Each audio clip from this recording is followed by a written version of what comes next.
அவருடைய துப்பாக்கி சூட்டில் அவர் போலீஸ் சுட்டு இறந்தது தமிழ்நாடு முழுவதும் ஒரு மக்கள் மத்தியில் ஒரு பெரிய சந்தேகத்தை கிளப்புது. ஏன்னா அந்த திரு ஆம்ஸ்ட்ராங் அவர்களின் கொலையில் திமுகவை சேர்ந்த 3 பேரும் ஏதோ கைதாகியிருக்காங்க. இந்த நேரத்தில் காவல்துறை இது மாதிரி அதில் கைதாகிருக்கிற ஒரு கைதியை என்கவுண்டர் பண்ணியிருக்காங்கன்னா அது பல சந்தேகங்களை கிளப்புகிறது. இதற்கெல்லாம் காலம் பதில் சொல்லும் என்றும் நீதிமன்றம் அதற்கு உரிய நடவடிக்கை எடுப்பார்கள் என்றும் நம்புகிறோம்.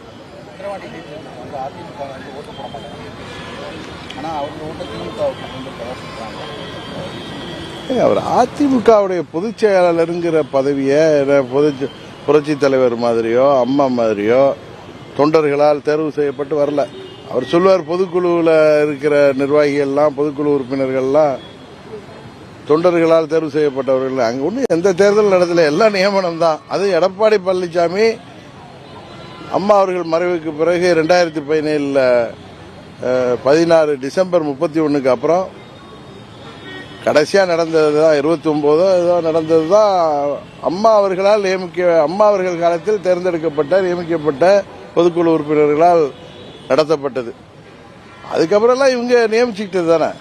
அதனால் அந்த கட்சியை அவர் கபலீகரம் செய்து வச்சிருக்கிறாரு. அங்கே பாவம் தொண்டர்கள் இரட்டை இலை இருக்கிறது அப்படிங்கிற ஒரே காரணத்துக்காக அங்கே வேறு வழியின்றி இருப்பவர்கள் அவரை பொதுச் செயலாளராக அவர் செயல்படுகிறார். அவர் சொல்லி யாரும் கேட்கல.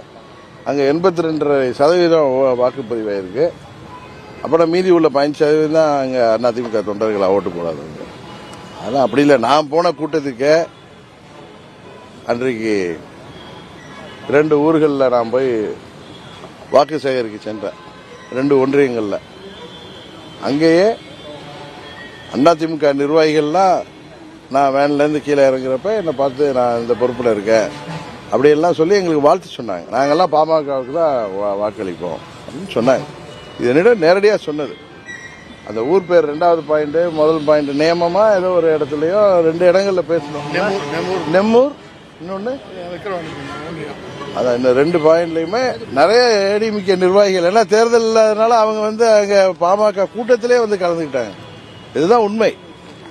ஒன்றிய பொறுப்பில் உள்ள நிர்வாகிகள் சிலர் நான் கீழே இறங்கினப்ப காருக்கு மாறுறப்ப இல்லை இறங்கி நம்ம நிர்வாகிகளோட சால்வை மாலையெல்லாம் வாங்கிட்டப்ப என்னிடம் அவங்க அறிமுகம் செய்துட்டாங்க.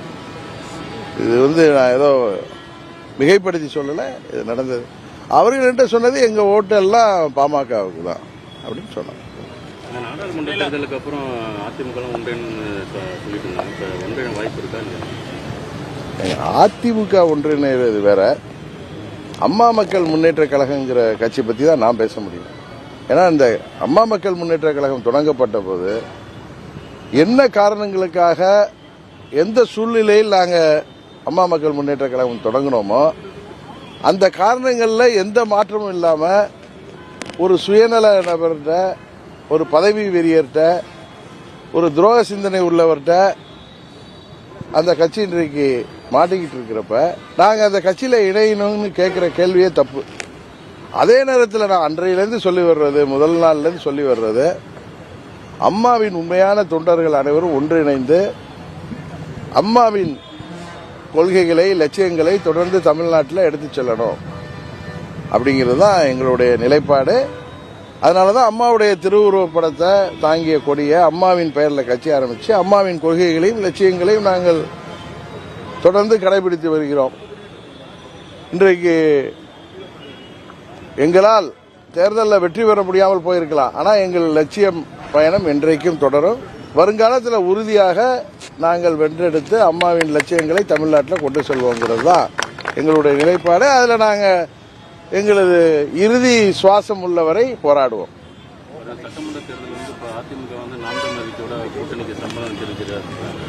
எனக்கு அதை சொல்ல தெரியல. மற்ற கட்சிகள் கூட்டணியை பற்றி நம்ம பேச வேணாம். என்னிட்ட தேசிய ஜனநாயக கூட்டணியை பற்றி கேளுங்க, நான் பதில் சொல்றேன். ஓபிஎஸ் தொடர்ந்து வலியுறுத்துறாரு. அதாவது தேர்தல் குழுமத்துக்கு இந்த தோல்கள் இபிஎஸ் வந்து அந்த ஆலோசனை கூட்டத்தில் கூட எல்லாமே ஒன்றிணைந்து தான் இந்த வரக்கூடிய 2026 தேர்தல் பண்ண முடியும் அப்படின்ற மாதிரி ஓபிஎஸ் அவரும் வந்து தொடர்ந்து வந்து வலியுறுத்திட்டே இருக்காரு. ஆனால் அவங்க சிறப்புலேருந்து அதாவது சொல்றாரு, தூங்குற மாதிரி நடிக்கிறவங்களை, சுயநலத்தில் இருக்கிறவங்க, பதவி வெறிபிடி தலைவர்களை, பணத்திமிரில் இருக்கிறவங்கள, அதிகாரம் இருந்த காரணத்தினால் பணத்திமிரால் கபலீகரம் செய்து வைத்திருக்கிறோம் என்கிற தைரியத்தில் இருக்கிறவங்களை, அந்த கட்சியை பலமீனப்படுத்தி கொண்டு வருபவர்களுக்கு கண்மண் தெரியாமல் இருப்பவர்கள் திருந்துவதற்கு வாய்ப்பு இருப்பதாக நான் கருதவில்லை. அதே நேரத்தில் உண்மையான அம்மாவின் தொண்டர்கள் அனைவரும் உறுதியாக ஒன்றிணைவோம். ஏன்னா அந்த தொண்டர்கள் எல்லாம் வெளிப்படைந்து இன்றைக்கு இரட்டையிலே இருக்கின்றது என்பதால் தங்களை தாங்களே ஏமாற்றிக் கொள்வதிலிருந்து அவர்கள் வெளியில் வந்து உண்மையான தொண்டர்கள் எல்லாம் ஒன்றிணைந்து அவர்கள் விரும்புகின்ற தலைமையை தேர்ந்தெடுக்கும் பொழுது அந்த அம்மாவின் இயக்கம் உறுதியாக மீண்டும் அம்மா காலத்தில் இருந்தது போல இருக்கும் என்று நான் நம்புகிறேன். கர்நாடகா வந்து காவிரிக்கு தண்ணி தர முடியாது. இப்போ தொடர்பாக விவசாயிகளும் போராட்டங்கள்லாம் அறிவிச்சிருக்காங்க. நம்ம இங்கிருந்து வலியுறுத்த மத்திய அரசு கர்நாடகாவுக்கு வலியுறுத்திருக்காங்க. அதாவது தமிழ்நாடு அரசாங்கம் இன்றைக்கு தமிழ்நாட்டு அரசாங்கத்தை நடத்தி கொண்டிருக்கிற திரு ஸ்டாலின் அவர்கள் இது எளிதாக இதுக்கு தீர்வு கண்டுபிடிச்சிடலாம். ஏன்னா அவங்களுடைய கூட்டணி திருமதி சோனியா காந்தி அம்மையாரிடமும் திரு ராகுல் காந்தி அவர்கள் மூலமும் தமிழ்நாட்டின் நியாயங்களை நம்மளுக்கு ஒன்றும் ஃபேவர் கேட்க வேண்டிய அவசியம் இல்லை. நீதிமன்றம் கொடுத்த தீர்ப்பு, நடுவர் மன்ற தீர்ப்பின்படி அவர்கள் கொடுத்திருக்கிற ஃபார்முலா படி நமக்கு தண்ணி கொடுக்கணுங்கிறத இவர்கள் வலியுறுத்தி பெற வேண்டும். அதுக்கு தானே கூட்டணி வச்சிருக்காங்க. இங்க வெற்றி பெறுவதற்காக மட்டும், தேர்தலுக்காக, வாக்கு வங்கி அரசியலுக்காக மட்டும் இந்த கூட்டணி இருக்குது. மக்களை கவனித்து வருகிறார்கள். இன்னும் சொல்ல போனா மேகதாது அணையெல்லாம் கட்டக்கூடாதுங்கிறதுல இவர் ஸ்ட்ராங்கா அதை வலியுறுத்தி அங்க முதலமைச்சர் சித்தராமையா, துணை முதலமைச்சர் சிவகுமார்ட்ட எல்லாம் அவர் வலியுறுத்தி பேசி அதை தடுக்க வேண்டும். தமிழ்நாட்டுக்கு நீரை பெற்றுத்தர வேண்டியது திரு ஸ்டாலின் அவர்களின் தலையாய கடமை. தமிழகத்தில் வந்து தொடர்ந்து இப்போ கஞ்சா இதனால வந்து டெய்லியுமே ஒரு கொலை தொழில் நடந்துட்டு இருக்கு. இது வந்து இப்போ போலீஸ்துறையே முதல்வர்கிட்ட தான் இருக்கு. ஆக்சுவலா போலீஸ் துறையை வைத்திருக்கிறவர் திரு ஸ்டாலின் அவர்கள். அங்க சம்பந்தமே இல்லாம கலெக்டரையும் அவர் வந்து டிரான்ஸ்பர் பண்றாரு. கள்ளக்குறிச்சியில எஸ்பியை சஸ்பெண்ட் பண்றாரு.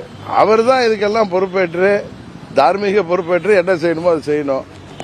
அதுக்கப்புறம் அந்த சோக நிகழ்ச்சி கள்ளக்குறிச்சி தொடர்ந்து 10 நாளே விக்கிரவாண்டி பக்கத்தில் ஒரு ஜெயராமன் ஒருத்தர் தவறினாரு கள்ளச்சாராயத்தில். இன்னும் பல சம்பவங்கள் நடந்துட்டு தான் இருக்கு. அது மாதிரி போதை மருந்து வியாபாரம், கஞ்சா வியாபாரம் தமிழ்நாடு முழுவதும் கொடி கட்டி பறக்குது.